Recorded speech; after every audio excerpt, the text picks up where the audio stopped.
Happy new year all of you. সবাইকে জানাই নতুন বছরে অনেক অনেক ভালোবাসা আর শুভেচ্ছা।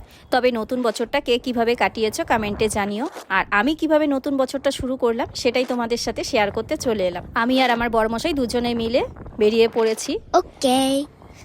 আর রাস্তায় আমরা শেরুকে একটু পেট ভরিয়ে নিলাম পেট্রোল খাইয়ে। তারপর চলে এলাম আমাদের গন্তব্যস্থলে। আমাদের গন্তব্যস্থল ছিল আজকে রসিকবিল, তুফানগঞ্জ। গিয়েই তো দেখি প্রচণ্ড ভিড় ছিল, একদম পা ফেলানোর মতো জায়গা নেই, এত ভিড়। তারপর আমরা বাইকটা রেখে দুজনে হাঁটতে শুরু করে দিলাম। তারপর টিকিট কেটে নিলাম, টিকিট কেটে সোজা চলে গেলাম রসিকবিলে। গিয়ে দেখি এই যে দুটো প্যারট, এটা কি আমি নাম জানি না। তারপরে পাখির খাঁচা রয়েছে, পাখি নেই। এই তো একটা ড্রাগন। তারপর চলে গেলাম ময়ূর দেখতে। ময়ূর দেখা শেষ করে চলে গেলাম কুমির দেখতে। এখানে 3টা কুমির রয়েছে। এই যে সেলফি পয়েন্ট রয়েছে, সেলফি পয়েন্টে অনেকে ছবি তুলছে। আমি ভিড়ভাট্টার জন্য ছবি উঠতে একটাও পারিনি। তারপরে এই যে রসিকবিল মিনি জু লেখা, সেটাও দেখে নিলাম। তারপর ফুলগুলো খুব সুন্দর ফুটে আছে, মনে হয় ছিঁড়ে বাড়িতে নিয়ে আসি। যাই হোক, আনতে দিবে না।